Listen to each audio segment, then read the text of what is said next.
Et revenons maintenant à votre département ministériel. Ce département, comment son cabinet était-il composé? Quels sont les membres du cabinet? Qui en était le secrétaire général, le chef de cabinet, les différents directeurs? Pouvez-vous nous donner les noms de ces membres qui composaient ces départements? Non, ce département, comme j'ai dit, j'avais un chef de cabinet. Comment il s'appelle? Il s'appelle un certain Pépé. Pépé quoi? Pépé Collier. Pépé Collier. Voilà, excusez-moi, Oui. maître, avant de continuer. Je vois les avocats de la défense, s'il vous plaît. Votre place, c'est par là. Hein. Tout ce qui est comme siège ici, c'est pour vous. Il y a suffisamment de place. S'il n'y a pas de place, qu'on libère des places. Mais c'est votre place, c'est ici. Ça, vous le savez.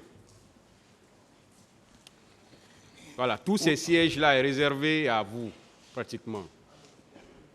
Oui, c'était qui le... Continuez. Oui, c'était qui le secrétaire général?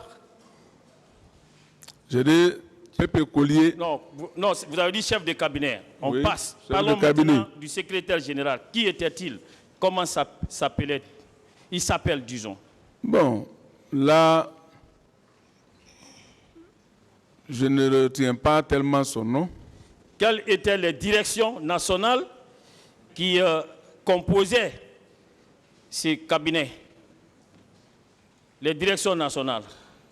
Bon, nous, on n'avait pas tellement de services là-bas à notre niveau. Donc, il n'y avait pas de direction nationale. On n'avait pas tellement de services à notre niveau. Et sur le plan national, y avait-il des directions préfectorales? Non. Non. Il n'y en avait pas non plus.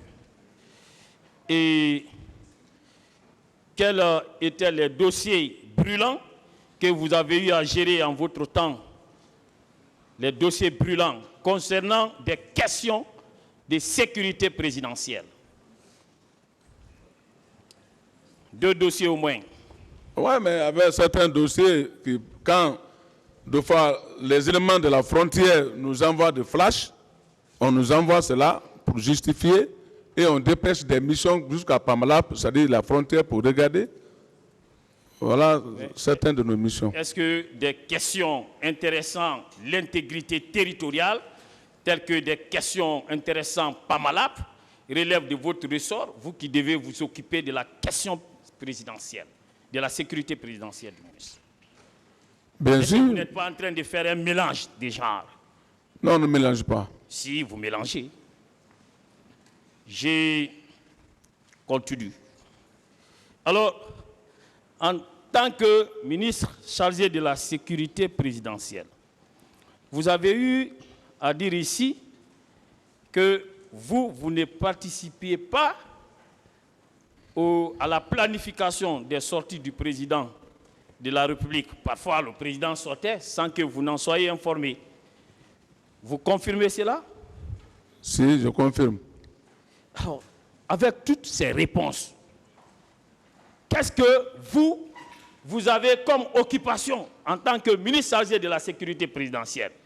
Puisque ce n'était pas vous qui assurez concrètement la sécurité du président. Quand son cortège faisait des sorties, vous n'étiez pas là, vous ne planifiez pas. Mais qu'est-ce que vous faisiez réellement là-bas en tant que ministre chargé de la sécurité présidentielle? Oui? Moi, je jouais mes rôles, mais ce n'est pas aussi tous les rôles que je jouais. Vous ne pouvez pas me dire ça. Dites ça au peuple de Guinée au moins, pas ma personne. Comme je l'ai déjà dit. Monsieur Claude Pivy, mon colonel, et avez-vous une fois siégé au Conseil des ministres?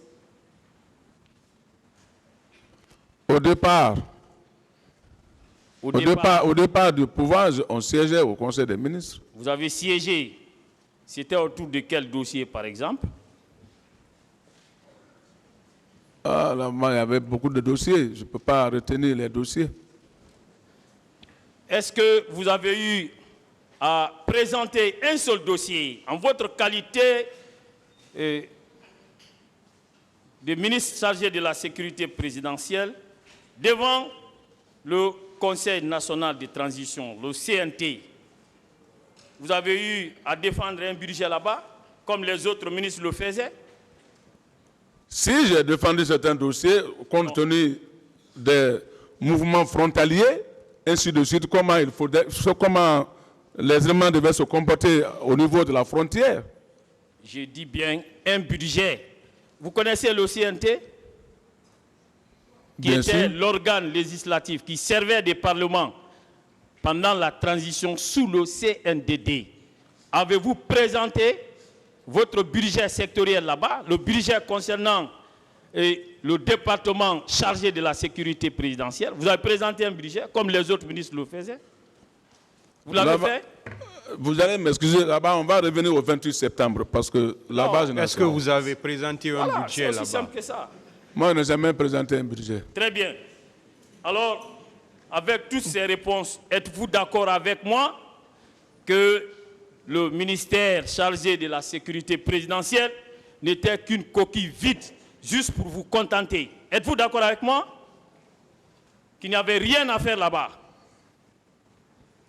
C'est ça, non? Non.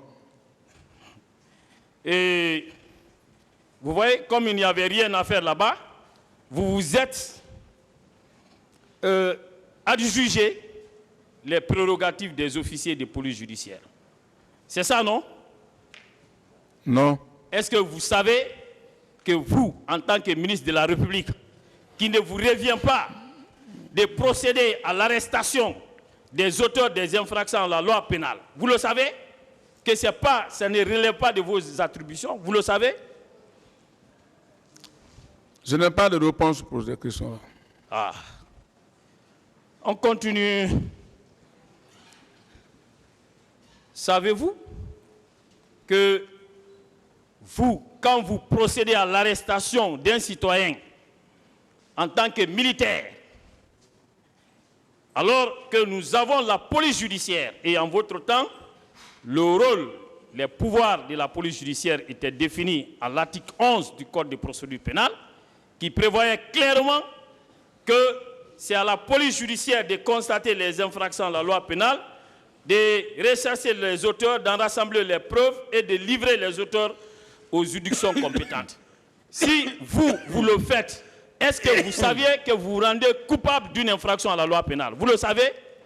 Et dont la peine allait de 5 à 10 ans de détention criminelle. Vous le savez? Je n'ai pas de réponse pour cette question. Bon, je vais vous aider, hein. Je vais vous donner lecture des dispositions de l'article 128. L'article 128 de l'ancien code pénal, qui était applicable en ce moment, disposait ainsi qu'il suit. Lorsqu'un fonctionnaire public, un agent, un préposé ou un membre du gouvernement, vous étiez membre du gouvernement, donc ce texte s'applique à vous, aura donné ou fait quelque acte arbitraire ou porté atteinte soit à la liberté individuelle, soit aux droits civiques qu'un citoyen ou de plusieurs citoyens, soit à la loi fondamentale, il sera condamné à la peine de 5 à 10 ans de détention criminelle.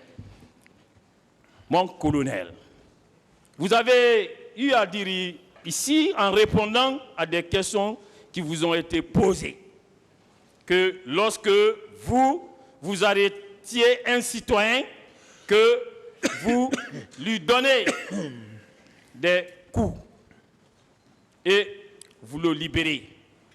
Savez-vous que ces agissements tombent sous le coup des dispositions de l'article 128 du Code pénal? Vous le savez? Je n'ai pas de réponse pour ça. Saviez-vous, bon, quand vous permettant... S'il vous plaît, je vous ai dit vos droits. Vous ne pouvez pas dire que vous n'avez pas de réponse. Je vous ai dit vos droits.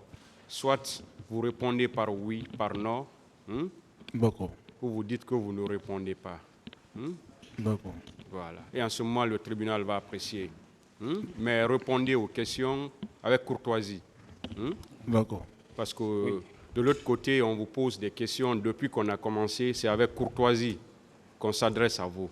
Donc, répondez aux questions de la même façon. Merci, monsieur Continuez, le Président. maître. Merci, Monsieur le Président. Savez-vous qu'en acceptant ce que vous appelez mission, et c'est une mission imaginaire, nous allons le démontrer tout à l'heure, en acceptant, alors que vous n'en avez pas la qualité, de vous rendre à Manéa, comme vous le dites, pour arrêter des citoyens, que vous vous êtes rendu coupable de cette infraction, vous le saviez? Non. Donc, je vous l'apprends, vous êtes rendu coupable de cette infraction, si vous ne le saviez pas. Est-ce que vous saviez, vous l'avez dit ici, que lorsque vous arrêtez un citoyen, que vous le conduisez devant un service de police judiciaire, savez-vous qu'en le faisant, vous vous rendez coupable de cette infraction? Le saviez-vous? Non. Je vous l'apprends, vous vous êtes rendu coupable de cette infraction. Je continue. Et le même article poursuit en disposant que si néanmoins il justifie qu'il a reçu par ordre de ses supérieurs hiérarchiques pour des objets du ressort de ceux-ci sur lesquels il aurait été dû obéissance hiérarchique, il sera exempt de la peine, laquelle sera dans ces cas appliquée seulement aux supérieurs hiérarchiques qui auront donné l'ordre. Vous avez eu à dire ici que c'est sur ordre du président Dadis que vous accomplissiez ces missions attentatoires à la liberté individuelle des citoyens. Alors, ça veut dire que si vous parvenez à en administrer la preuve, vous, votre responsabilité va être dégagée et celle du président Dadis sera engagée. Alors, avez-vous la preuve de l'ordre que le président Dadis vous aurait donné? Avez-vous la preuve? Si, j'ai certaines preuves. Oui, où est la preuve? Où est l'ordre de mission qu'il vous a donné? Où est l'ordre de mission? Où est l'ordre de mission? Il n'y a pas eu un ordre de mission. Alors, quelle est la preuve?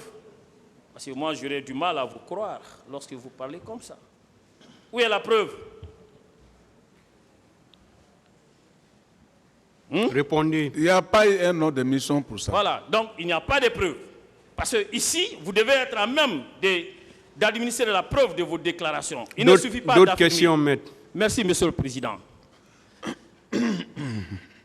Saviez-vous qu'en vous improvisant officier de police judiciaire pour arrêter des citoyens, que vous avez provoqué un conflit de compétences avec M. Moussa Tchegboro Kamara, ministre chargé des services spéciaux, de la lutte contre la drogue et du grand banditisme, dans les attributions duquel ce rôle apparaissait clairement. Vous le savez?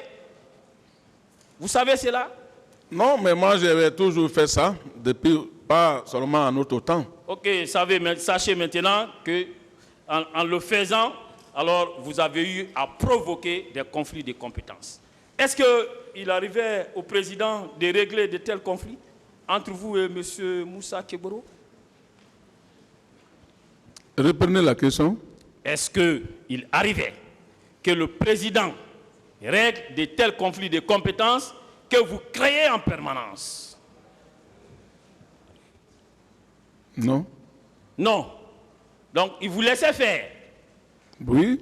Alors, dans ces conditions, s'il vous laissait faire, voulez-vous nous dire que c'était lui même qui acceptait l'anarchie au plus haut sommet de l'État?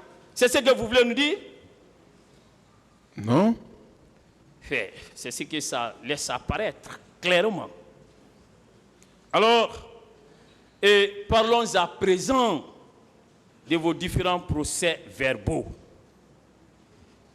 Mon colonel, à la question de savoir que savez-vous des événements survenus le 28 septembre 2009 au stade du même nom, pourquoi avez-vous donné des réponses différentes aux gendarmes agissant sur commission rogatoire et aux magistrats instructeurs? Pourquoi avez-vous donné des réponses différentes par rapport à une même question? Pourquoi? Excusez-moi. Pourquoi? Ce que je connais concernant le 28 septembre, je vais bien expliquer ce qui me concernait ma part. de vérité. Il veut savoir pourquoi vous avez donné des réponses différentes aux gendarmes et aux juges d'instruction.